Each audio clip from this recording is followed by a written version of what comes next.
અમરેલીમાં 24 કલાકના તણાપાત હવે ધાનાણીએ અપીલ કરી છે લોકોને આવતીકાલે સવારથી બપોર સુધી વેપાર ધંધા બંધ રાખવા અપીલ કરાઈ। શહેરની મુખ્ય બજારોમાં રિક્ષામાં માઇક ફેરવી અપીલ કરવામાં આવી। નારી સ્વાભિમાન આંદોલનમાં શહેરના વેપારીને સહકાર આપવા માટે અપીલ કરાઈ છે। 24 કલાકના તણાપાત સુગર લેવલ ઊંચું થતા તેઓને ORS આપવામાં આવ્યું છે। વિરજી ઠુમ્મરનું પણ મેડિકલ ચેકઅપ કરવામાં આવ્યું હતું। તેઓનું બ્લડ પ્રેશર અને સુગર લેવલ હતું તે નોર્મલ આવ્યું હતું। પરેશ ધાનાણીનું પણ થોડા સમય પહેલા સુગર લેવલ અને જે બ્લડ પ્રેશર હતું તે નોર્મલ આવ્યું હતું, પરંતુ હવે અચાનક જ તેઓનું સુગર લેવલ ઓછું થઈ જતા ORS આપવામાં આવ્યું। આવતીકાલે સવારથી બપોર સુધી વેપાર ધંધા બંધ રાખવા અપીલ કરાઈ। શહેરની મુખ્ય બજારોમાં રિક્ષામાં માઇક ફેરવી અપીલ કરવામાં આવી। નારી સ્વાભિમાન આંદોલનમાં શહેરના વેપારીને સહકાર આપવા માટે અપીલ કરાઈ છે। 24 કલાકના તણાપાત સુગર લેવલ ઊંચું થતા તેઓને ORS આપવામાં આવ્યું છે। વિરજી ઠુમ્મરનું પણ મેડિકલ ચેકઅપ કરવામાં આવ્યું હતું। તેઓનું બ્લડ પ્રેશર અને સુગર લેવલ હતું તે નોર્મલ આવ્યું હતું। પરેશ ધાનાણીનું પણ થોડા સમય પહેલા સુગર લેવલ અને જે બ્લડ પ્રેશર હતું તે નોર્મલ આવ્યું હતું, પરંતુ હવે અચાનક જ તેઓનું સુગર લેવલ ઓછું થઈ જતા ORS આપવામાં આવ્યું। અમરેલી શહેરના વેપાર ધંધા અને ખાનગી ઓફિસો સ્વૈચ્છિક બંધ રાખવા વિનંતી કરીએ છીએ।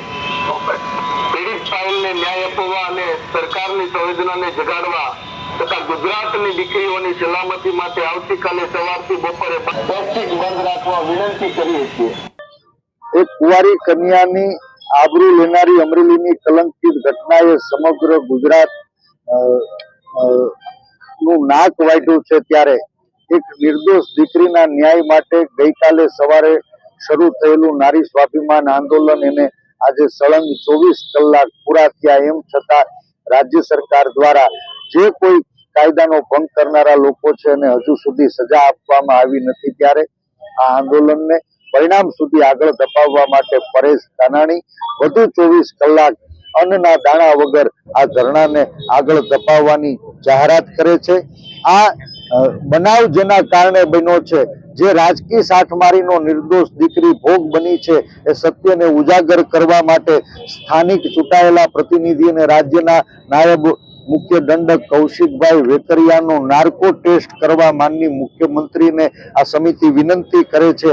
આ શંકાસ્પદ આરોપીઓની ધરપકડ કરી દરમિયાન રાજ્યના ગૃહમંત્રી હવામાં ઉડી અને ચાર્ટર્ડ ફ્લાઇટ દ્વારા તત્કાળ અમરેલી આવ્યા હતા। ત્યારે શું રાજ્યના ગૃહમંત્રી હર્ષ સંઘવીની પણ આ પ્રકરણમાં સંડોવણી છે, એ ગુજરાત જાણવા માંગે છે। ત્યારે કૌશિકભાઈ, હર્ષભાઈ અને અમરેલી એસપી વચ્ચે આ સમયગાળા દરમિયાન કેટલી વખત વાતચીત થઈ, શું વાતચીત થઈ, એ જાણવાનો ગુજરાતને અધિકાર છે।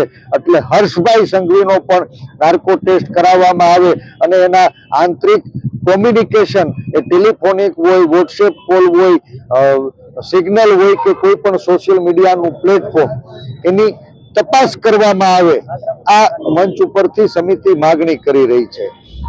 દીકરીને ન્યાય મળે એ માટે આ 8 મુદ્દાઓને હું ફરી દોહરાવતો નથી, પણ એ જ 8 મુદ્દાઓની એક સૂત્રી લડાઈ અમે આગળ ધપાવવાના છીએ। સમગ્ર ગુજરાતમાં આ જ 2 સવાલો અને 8 મુદ્દાઓને લઈ અને ન્યાય માંગવાના છીએ। ત્યારે આ લડાઈને આગળ ધપાવવાની આજથી અમે કાયદાકીય મોરચે શરૂઆત કરી રહ્યા છે। રાજ્યના પોલીસ વડાને એ દીકરી દ્વારા રજૂઆત થાય, ફરિયાદ થાય અને આવતા દિવસોમાં કાયદાકીય મોરચે આ લડાઈને આક્રમક બનાવવાનો કાર્યવાહી અમે શરૂ કરી છે।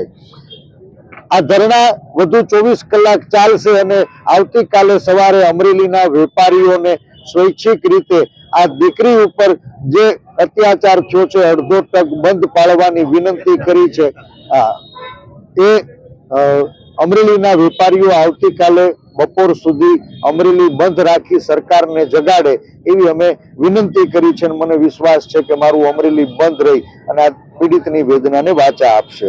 આ લડાઈને આગળ ધપાવવા માટે મહાનગરો, શહેર અને તાલુકા કક્ષાએ નારી સ્વાભિમાન મંચની અમે રચના કરવા જઈ રહ્યા છીએ અને આવતા દિવસોમાં નારી સ્વાભિમાન મંચ ઉપર તમામ રાજકીય આગેવાનો, સામાજિક આગેવાનો, સંસ્થાઓ જોડાય અને નારી સ્વાભિમાનની લડાઈને વધુ આક્રમકતાથી આગળ ધપાવશે એવો મને સંપૂર્ણ વિશ્વાસ છે।